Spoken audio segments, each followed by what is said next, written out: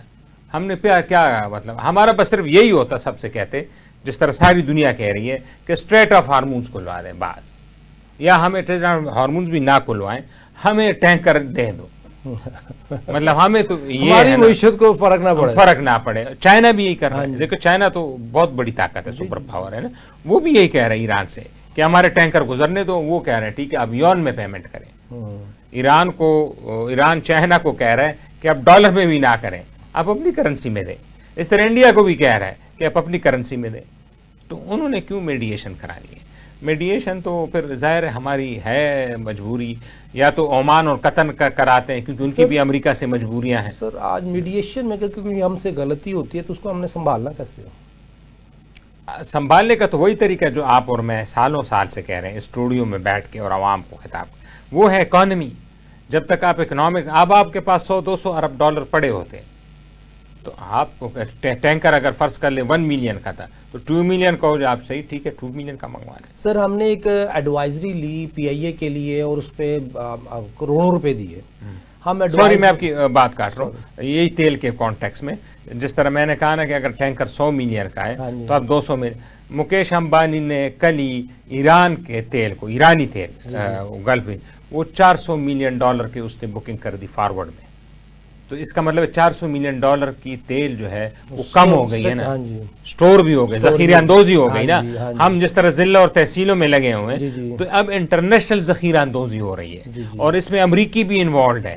وہ کہہ رہے ہیں جو ٹرمپ صاحب یہ بیان دیتے ہیں کہ سیز فائر ہو گیا, اور سیز فائر نہیں ہوتی, آپ کو پتا ہے سیز فائر میں بھی لڑائی ہو رہی جہاں آپ اور ہم بیٹھے, لیکن وہ بیان اس لیے دیتے ہیں تاکہ تیل کی قیمت نیچے آئے, ان کے بڑے بڑے بلینئر تیل خریدیں اور پھر اوپر شوٹ کر جائے.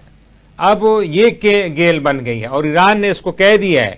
ایران کے وزیر خارجہ کل کہہ چکے ہیں کہ ہمیں پتا ہے کہ ڈونلڈ ٹرمپ کاغذوں میں تیل نیچے لا کے فارورڈ بکنگ کر رہا ہے, اور پھر جب تیل اوپر جائیں گے تو وہ خریدے. اور کہتے ہیں یہ بیانات ڈونلڈ ٹرمپ کے اس لیے ہیں 16 کی سیز فائر کہ وہ تیل کو کم لا کے اپنے دوستوں کے ذریعے تیل کی سٹوریج کرنا چاہتے ہیں. اس میں دیکھیں مثلا سعودیہ کا تیل ہے, پرائس اوپر نیچے ہو گئی تو یہ انٹرمیڈریز ہیں, بینکس ہیں, یہ جو لابیسٹ ہیں, انویسٹرز ہیں, امبانی کی بات کی آپ نے, انہی کو بینیفٹ ہوتا ہے نا. دیکھیں آج میرا تیل ہے, یہ ٹینکر ہے $100 ملین کا, مثال دے رہا ہوں, $30 ملین کا بیرل, یہ $100 کا ہوا تو $100 ملین کا ہو گیا, 150 کا تو $150 ملین کا. تو یہ $100 ملین کا بینیفٹ یہ انٹرمیڈریز لے رہے ہوتے ہیں. پاکستان یہ بینیفٹ نہیں لے سکتا کیونکہ ہمارے پاس کوئی ایسا انویسٹر ہے ہی نہیں, ایسے ہی ہمارے بینکوں کی اتنی لمٹس ہیں ہی نہیں. یہ وہی میں بات کر رہا ہوں کہ سر سٹرکچرلی جو ہمارا سٹرکچر ہے وہی اتنا کمزور ہے, نا پائیدار ہے کہ جس کے اوپر ہم بلڈنگ نہیں کھڑی کر سکتے. اس کے اوپر جو میں بات کر رہا تھا کہ پالیسی میکنگ کے لیے اربوں ڈالر خرچ کرتا ہے U S A, policy making کے اوپر اربوں ڈالر اسرائیل خرچ کر رہا ہے, پالیسی میکنگ کے اوپر چائنا نے اربوں ڈالر خرچ کیے ہیں, اور پالیسی میکنگ میں انڈیا بھی خرچ کر رہا ہے. اور پاکستان کو بنی برائی پالیسی مل جائے تو وہ اس کے اوپر بھی کہتے ہیں جی ہم کیوں کام کریں. پاکستان کو بھی اپنی معیشت کو مضبوط کرنے کے لیے اسٹرکچرل ریفارم لانے ہیں. تو ہم آج کے دن کے جو مذاکرات ہیں اگر ان کو ٹھیک کرتے ہوئے, آج کے دن کو مینیج کرتے ہوئے پاکستان کو مضبوط کرنے کی کوئی کوشش کریں, اس کے لیے آپ کی کوئی رائے ہے گورنمنٹ آف پاکستان کی؟ اسٹرکچرل ریفارمز تو ہر سیکٹر میں ضروری ہے. جس طرح آپ نے کہا کہ تیل بھی ہم ریزرو نہیں کر سکتے. سر آخری 2 منٹ. ہاں, تو چین, ہندوستان, رشیا, امریکہ سب کے اٹھا لیں, سب کے بلین بیرلز میں تیل سٹور پڑے ہیں. ابھی ہمارے پاس وہ غلط حکومت بیان کر دیتی ہے کہ جی 10 دن کا سٹاک ہے, 15 دن. وہ سٹاک نہیں ہے, وہ سٹاک تو آئل کمپنیوں نے رکھا ہے روٹین کے لیے جو ان کے پیٹرول پمپوں میں پڑا ہوتا ہے. اصل سٹاک تو حکومت نے رکھنا ہوتا ہے اپنے بڑے بڑے ڈی پی او میں, وہ ہمارا میکینزم ہی نہیں ہے. تو اب آپ اندازہ لگائیں اگر اسٹرکچرل ریفارم پیٹرولیم جو کہ ضروری چیز ہے اس میں ہم سٹور نہیں کر پا رہے تو پھر قیمتیں تو بڑھیں گی. تو دیکھیں نا, خطے میں سب سے زیادہ قیمت پاکستان کی بڑی ہے, اور سب سے جو بڑی نہیں ہے, زیرو بڑی ہے, وہ ہندوستان کی بڑی نہیں بڑی, 0% پر لیٹر بڑھا ہے. یہاں 50 روپے, اور اب اطلاعات آ رہی ہیں اور بھی بڑھ رہی. تو یہ کیوں بڑھی ہے؟ کیونکہ ہمارے پاس سٹوریج نہیں ہے. ہمارے پاس سٹوریج ہوتا تو پھر بڑھنے کی ضرورت ہی نہیں تھی.